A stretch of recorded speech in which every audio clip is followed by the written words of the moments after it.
देखिए बेटा, last video में हम लोगों ने ऑर्डिनेट और एब्सिसा की बात करी थी। एब्सिसा क्या होता था? जो एक्स एक्सिस पे डिस्टेंस मूव करती थी, एक्स, ठीक है ना। तो ये आपकी क्या बन जाती थी? एब्सिसा। ऑर्डिनेट जो वाई एक्सिस में हम लोग मूव करते थे, उसी आगे हम लोग बढ़ाते हुए आज डिस्टेंस फार्मूला का डेरिवेशन करेंगे। डिस्टेंस फार्मूला क्या है, कैसे दो पॉइंट के बीच के डिस्टेंस निकालते हैं, इन सारी चीज़ों को आज हम लोग को सीखना है। देखें क्या करते हैं। तो सबसे पहले दो लाइनें ड्रा करेंगे, जैसे अभी तक हम लोग ने कार्टेशियन प्लेन में ड्रा करी थी। ये आपकी एक्स हो गई, ये वाई है, ये एक्स डैश है और ये वाई डैश है। ठीक। एक पॉइंट P आपका है जिसके कोऑर्डिनेट्स हैं x1 y1 और एक पॉइंट Q है जिसके कोऑर्डिनेट्स हैं x2 y2। हमें क्या करना है? हमें इन दोनों पॉइंट्स की डिस्टेंस निकालनी है। हमें क्या करना है? हमें PQ डिस्टेंस निकालनी है, यानी P और Q में कितनी डिस्टेंस होगी। तो इसके लिए क्या करना पड़ेगा? हम P से एक परपेंडिकुलर ड्रॉप करते हैं जिसका नाम दे देते हैं M, Q से एक परपेंडिकुलर ड्रॉप करते हैं जिसका नाम देते हैं N। ये एक्स एक्सिस पे ही जा रहे हैं सब। और P से इस QN पे एक परपेंडिकुलर ड्रॉप करते हैं जिसका नाम दे देते हैं R। ये चीज़ क्लियर हो गई। अब आपको क्या करना है? छोटी छोटी चीज़ें हैं लेकिन बहुत ध्यान से समझना। ये एब्सिसा है और ये क्या है? ऑर्डिनेट। तो ये सेंटर है, तो OM हमारा कितना होगा? x1 होगा कि नहीं होगा? OM हमारा कितना होगा? x1। अभी बात नहीं समझ में आ रही? अरे OM हमारा कितना होगा? x1। इसको चाहो तो इसको थोड़ा और बड़ा ग्राफ ड्रा कर लें, जिससे कि छोटे में शायद तुम लोग समझ नहीं पा रहे उस चीज़ को। थोड़ा ग्राफ बड़ा कर लेते हैं, आसान रहेगा समझने में। और थोड़ा लार्ज कर लेते हैं और बड़ा कर लेते हैं। ये P है, ये Q है, ये x1 है, ये y1 है, ये x2 है, ये y2 है। यहाँ से परपेंडिकुलर ड्रॉप किए गए हैं। इनका नाम दे दिया M, इसका N और एक ही हमने R। ठीक। तो ये O हो गया आपका। ये बाद में अपना लेवल कर लेना, x y डैश अपना कर लेना। तो OM हमारा कितना है? x1 है। अरे भाई x1 है ना। एब्सिसा हमारी इस पॉइंट P की कितनी है? x1। और पॉइंट Q की एब्सिसा कितनी है? वो है x2। तो वो हमारी होगी ON। नई बात समझ में आई? एब्सिसा हमारी देखो ना, पॉइंट P की एब्सिसा क्या है? x1। तो वो पॉइंट हमारा यहाँ तक रहेगा। ये पॉइंट Q है तो वो हमारा यहाँ तक रहेगा। तो इसको हम इस तरीके से डिनोट करेंगे। ऑर्डिनेट इसकी कितनी है?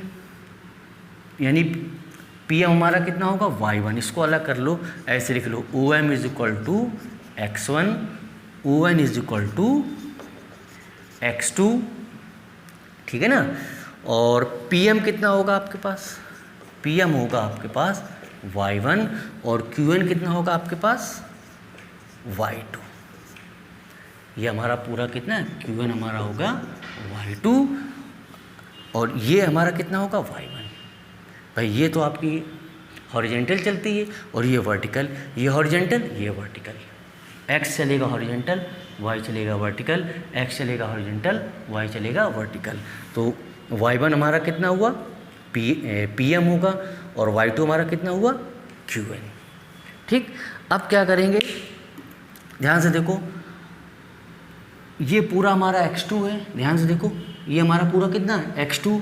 ये क्या है? x1। तो ये वाला कितना हुआ? x2 minus x1। अरे ये पूरा x2 दे रखा है, ये पूरा पार्ट x1 है, तो ये पार्ट कितना हुआ है? x2 minus x1। ये बात नहीं समझ में आई? अरे भाई ये तो आसान है। सपोज करो टोटल आपका ये 10 यूनिट दे रखी है, इतना हमने कट कर लिया।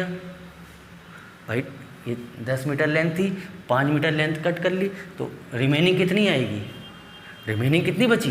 5 बची। तो 5 आपने कैसे निकाला? इनिशियल 10 माइनस 5 किया कि नहीं किया? तभी तो आपके पास 5 आएगी।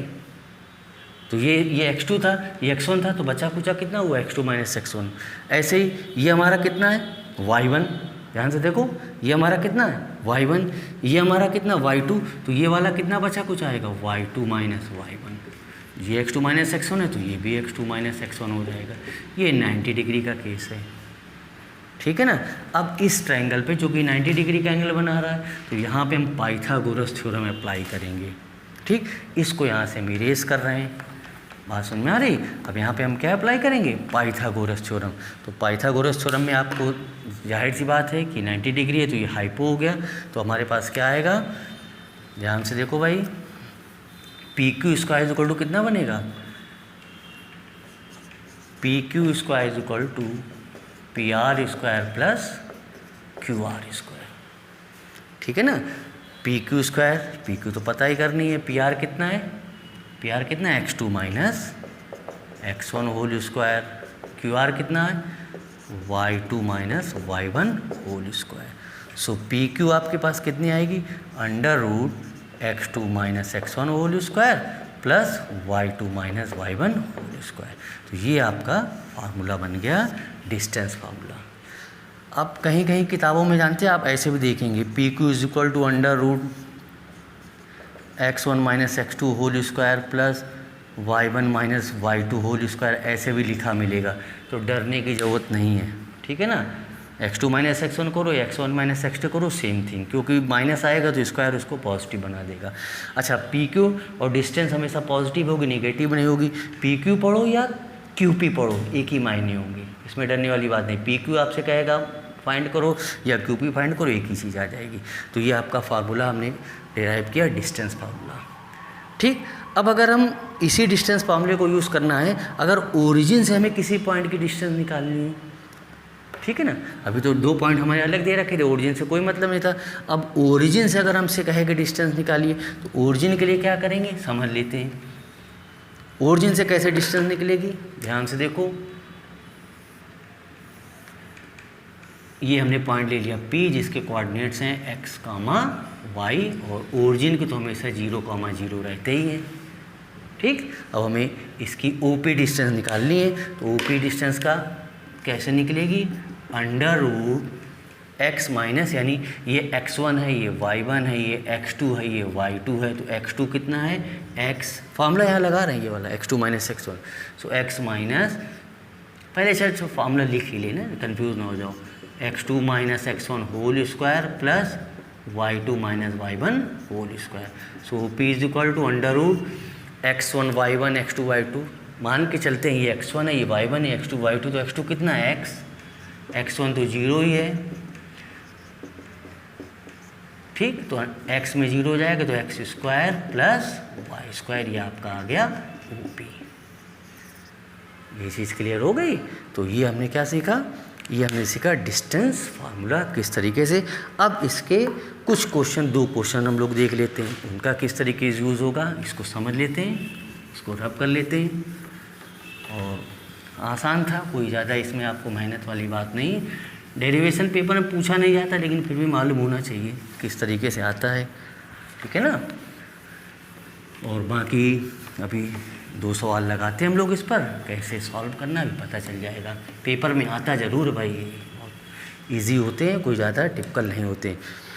पेपर में तुमको इस तरीके दे रखा होगा, बहुत ईजी वे में कहेगा कि 4, 5 माइनस 3, 2। कहेगा साहब ये 2 पॉइंट दे रखे हैं, इनके डिस्टेंस निकालो। ये 2 पॉइंट गिवन है, आपसे कहेगा इसके डिस्टेंस निकाल लो। तुम्हें डरने की ज़रूरत नहीं है। तुम सबसे पहले फार्मूला D लिख लेना, अंडर रूट डिस्टेंस फार्मूला होता है x2 minus x1 whole square y2 minus y1 whole square.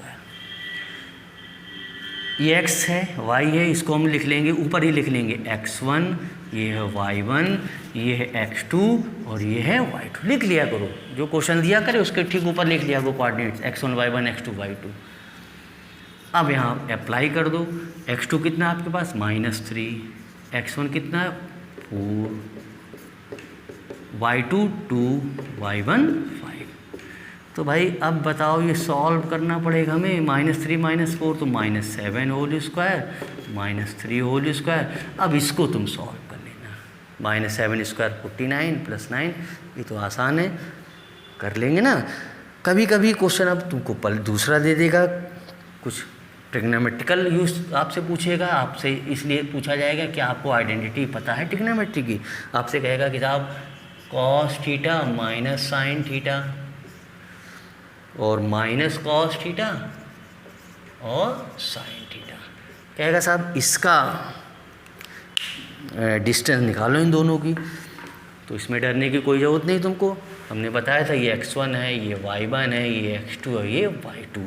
चाहो तो लिख लो, इसके ऊपर लिख लो या नीचे लिख लो, कोई फ़र्क नहीं पड़ने वाला। फार्मूला लिखो अंडर रूट, फार्मूला बार बार लिखा करो, x2 minus x1 whole square, y2 minus y1 whole square. अब x2 कितना, ध्यान से देखो ज़रा, x2 है आपका minus cos theta, x1 cos theta, y2 sine theta, y1 minus sine theta, minus पहले से मौजूद है तो प्लस साइन थीटा, और होल स्क्वायर चलता रहेगा। ध्यान से देखो, माइनस कॉस माइनस मतलब माइनस, तो माइनस का 2 कॉस थीटा हो जाएगा, ये हो जाएगा साइन साइन 2 साइन थीटा, लेकिन होल स्क्वायर चलेगा। ये आपका हो गया 4 cos square theta, 4 sine square theta. यहाँ से 4 कॉमन आना पसंद करेगा, तो ये हो गया cos square plus sine square. ये आप बहुत तेज़ी से जानते हैं, ये आइडेंटिटी 1 बताती है, cos square plus sine square 1 होती है। 4 का अंडर रूट लोगे तो 2 यूनिट इसका आंसर आ जाएगा। ठीक, अब इसी में हम लोग को पढ़ना है कोलिनियरिटी। इसी में क्या पढ़ना है, कोलिनियरिटी। चलो उसको भी देख लेते हैं कि कोलिनियर क्या होते हैं। कोई बच्चा बताएगा भाई कोलिनियर क्या होता है। कोलिनियर, एक ही लाइन पे अगर सारे पॉइंट्स आ रहे हो तो उसको बोलते हैं कोलिनियर। कोलिनियर का अगर मीनिंग पूछें तो कोलिनियर का मतलब क्या होता है, को मीन्स क्या होता है, साथ साथ, जैसे को एजुकेशंस होती है, ठीक है ना। तो को का मतलब साथ साथ, अगर 3 पॉइंट, एक पॉइंट ए है, एक पॉइंट बी है, एक पॉइंट सी, अगर सेम लाइन में है, एक ही लाइन पे लाई कर रहे हैं, तो हम बोल देंगे इनको कोलिनियर पॉइंट। क्या बोल देंगे, कोलिनियर पॉइंट। इसका मतलब क्या हुआ कि अगर ए बी और बी सी का सम अगर ए सी के इक्वल आ जाए तो हम कह सकते हैं कि ये पॉइंट कोलिनियर होंगे। ए बी बी यानी A B distance, B C distance, वो किसके का, ए सी डिस्टेंस के अगर इक्वल आ जाए तो हम कह सकते हैं कि ये पॉइंट कोलिनियर होंगे। इसके क्वेश्चन हम लोग अगले वीडियो में डिस्कस करेंगे।